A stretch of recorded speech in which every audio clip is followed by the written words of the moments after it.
चौधरी ओम प्रकाश चौटाला जी ने जब ये यात्रा शुरू करी थी, आज मैं आपके बीच में 2500 किलोमीटर से ज्यादा का सफर तय करके आया हूँ। रोजाना 20 किलोमीटर गांव में पैदल चलता हूँ, शाम 20 किलोमीटर चलता हूँ। रास्ते में जितने काम होता है लोगों से मिलता हूँ, लोगों से मिलकर के सारी बात करता हूँ, पूछता हूँ क्या क्या दिक्कत और कठिनाई है। लोग अपनी तरफ से खुल करके सारी बात बताते हैं। गांव में पीने के पानी की दिक्कत है, गांव के स्कूलों में मास्टर नहीं है, उसके बच्चों की पढ़ाई में दिक्कत है। गांव के अंदर कहीं अस्पताल है, डिस्पेंसरी है, वहाँ डॉक्टर नहीं है, दवाई नहीं है। इसी वजह से भी गांव के लोगों के बीच में बहुत बड़ी दिक्कतें हैं। जो सड़कें चौधरी ओम प्रकाश चौटाला के वक्त में बड़ी थी, सारी टूट गई है। आज सड़कें खराब पड़ी है, बच्चों के लिए खेल के मैदान नहीं है, पीने के पानी का कोई बंदोबस्त नहीं है। आज हर आदमी ये चाहता है कि परिवर्तन आए। दोनों गांव के लोग भी चाहते होंगे कि परिवर्तन आए। चाहते हो कि नहीं चाहते हो परिवर्तन आए? अगर चाहते हो तो दोनों हाथ खड़े करो मेरे साथ की परिवर्तन चाहते हो। मैं पत्रकार साथियों से कहना चाहूंगा, मैंने जिस दिन यात्रा शुरू करी थी उस दिन बहुत सारे राजनीतिक लोगों ने मेरे ऊपर कटाक्ष किए थे। कुछ एक तो ये कहते थे यात्रा 4 दिन नहीं चलेगी, कुछ ये कहते थे 40 दिन नहीं चल पाएंगे, 40 किलोमीटर नहीं चल पाएंगे, और कुछ ये कह रहे थे कोई परिवर्तन नहीं आने वाला है। मैं उन लोगों को बता देना चाहता हूं, ये दनौदा गांव सबसे बड़े बदलाव की निशानी है। जो फैसला दनौदा की चबूतरे पे हो जाता है, उस फैसले के बाद पूरा 3 जिला खड़ा हो जाता है और पूरे 3 जिले के लोग दनौदा के फैसले पे मोहर लगाने का काम करते हैं। पत्रकार साथियों से कहना चाहूंगा, सोशल मीडिया पे, अखबार पे, सब पे ये बात बता देना कि दनौदा के चबूतरे के ऊपर इस बात का फैसला हो गया कि आने वाले समय में 2024 में परिवर्तन करेंगे और परिवर्तन करके चौधरी देवीलाल की नीतियों की सरकार बना करके चौधरी ओम प्रकाश चौटाला के नेतृत्व में प्रदेश में राज बनाने का काम करेंगे। जहां साथियों ये सारे काम होंगे, मैं आप लोगों से ज्यादा समय न लेकर के 2-4 बात करके इजाजत देना चाहूंगा। काफी लंबा समय हो गया।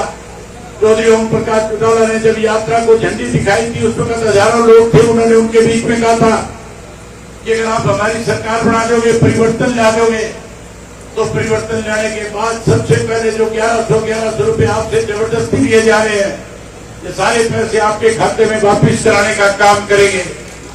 जहां ये पैसा आपके खाते में जमा कराएंगे, वहीं बुजुर्गों की जो 5 लाख की पेंशन कार्ड थी, हम उन बुजुर्गों को ब्याज के समेत 5 लाख लोगों को पेंशन का पैसा देने का काम करेंगे। ये जेजेपी वाले कहते थे गांव शो करेंगे, इन्होंने तो नहीं किए, ये तो झूठ बोल करके कहीं आपका वोट ले गए थे, कहीं चौधरी देवीलाल की फोटो दिखा करके चौधरी ओम प्रकाश चौटाला की पीठ पे छुरा घोंप गए थे, कई लाखों लोगों के साथ विश्वासघात करने का काम किया था। आज वो लोग तो नंगर हो चुके हैं, आज वो लोग बदनाम हो चुके हैं। आज कोई भी व्यक्ति जेजेपी के साथ नहीं है, सब जेजेपी को छोड़ करके फिर से घर वापसी कर चुके हैं।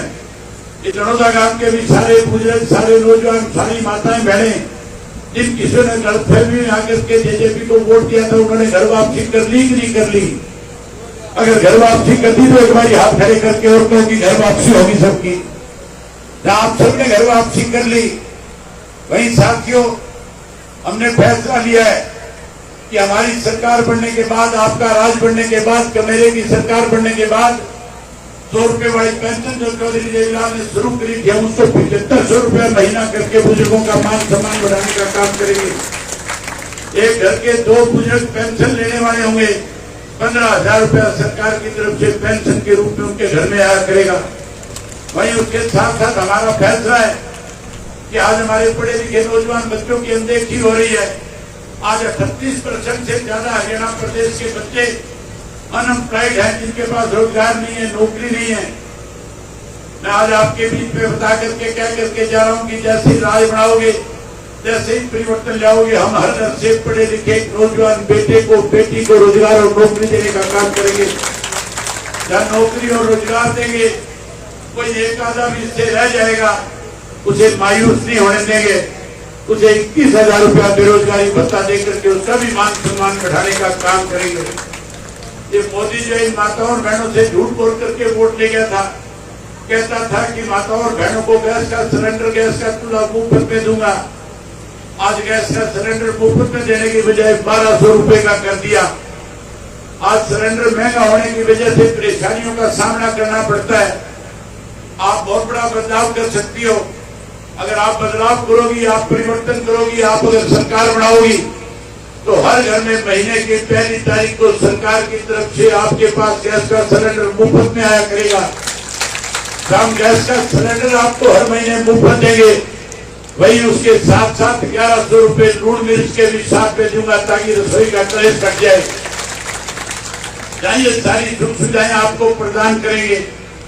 साथियों, परिवर्तन लाने के लिए कोई जिद्दोजहद करने की जरूरत नहीं है, कोई आंदोलन चलाने की जरूरत नहीं है। आप काम में, घर में बैठे बैठे परिवर्तन कर सकते हो।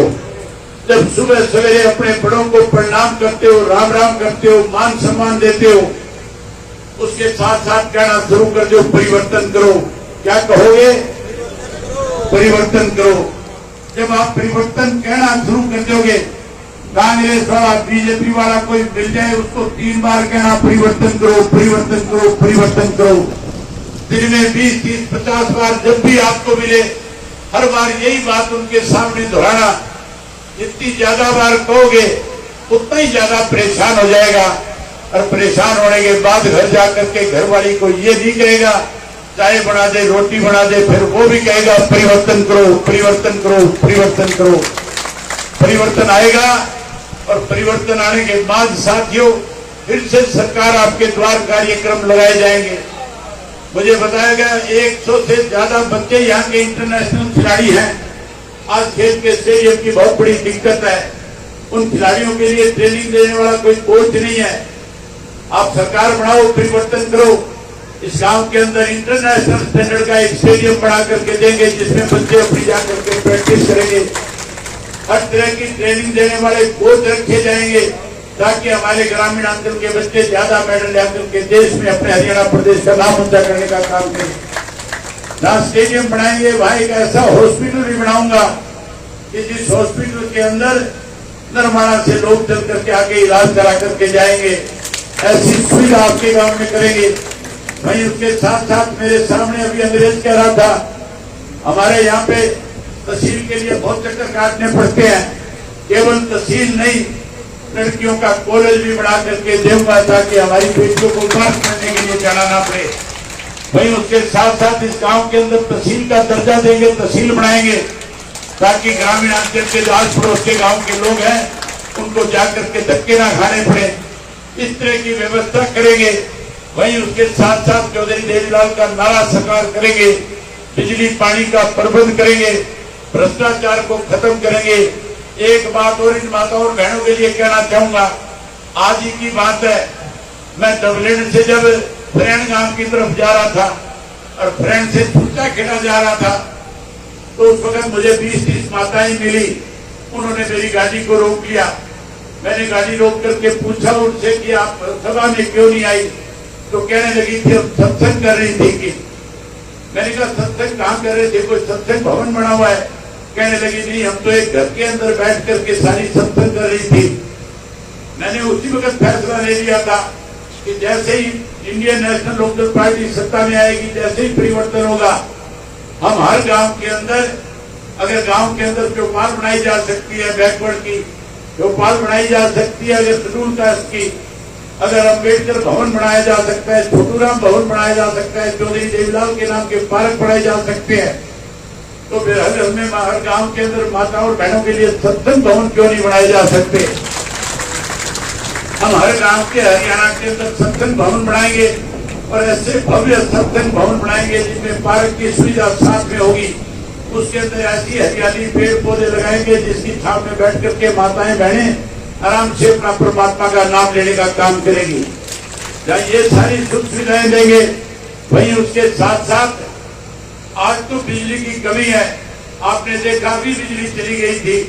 आज जहाँ बिजली कम आती है, बिजली के मीटर घरों के बाहर लगा करके कहीं हमें अपमानित करने का काम सरकार ने किया है। मीटर भी ऐसे लगा दिए जो धूप की, जो बिजली की बजाय धूप से चलते हैं। अगर कोई एक आधा मीटर, तो मैंने ऐसा भी देखा है कि कोई आदमी हुक्का लेके उनके साथ खड़ा होकर जोर की घूट मार दे, उससे भी चल पड़ता है। ऐसे जो मीटर आज बाहर लगे हुए हैं, जिनमें 500 रुपए का बिल आता था, 5,000 आने लगे हैं। आप लोग राज बढ़ाओ, परिवर्तन ले आओ। जैसे ही परिवर्तन ले आओगे, राज बढ़ा दोगे, ये मीटर पार करके जोड़ में फेंक दूंगा। जहां ये मीटर पार के जोड़ में फेंकेंगे, वहीं ऐसे मीटर आपके घरों में लगाऊंगा जिनकी गरारी 500 पे आकर के फंस जाएगी। 500 से ज्यादा किसी का बिल नहीं आएगा। साथियों, उम्मीद करूंगा कि बनाने खाप की जिस जगह पे हम बैठे हैं, मुझे प्रधान जी बता रहे थे कि हमारे यहाँ की एक परंपरा रही है, जब भी कहीं हम चबूतरे पे इकट्ठे होते हैं, जब इस जगह पे आकर के कोई बात करते और करते हैं, फिर कोई व्यक्ति जो की बात है उसे पलटता नहीं है, कोई व्यक्ति झूठ बोलता नहीं है। जो फैसला यहाँ पे हो जाता है, फैसला सर्वमान्य होता है। आज आपने फैसला लिया है कि आप परिवर्तन करोगे। मैं उम्मीद करूंगा कि आप अपनी बात पे कायम रहोगे।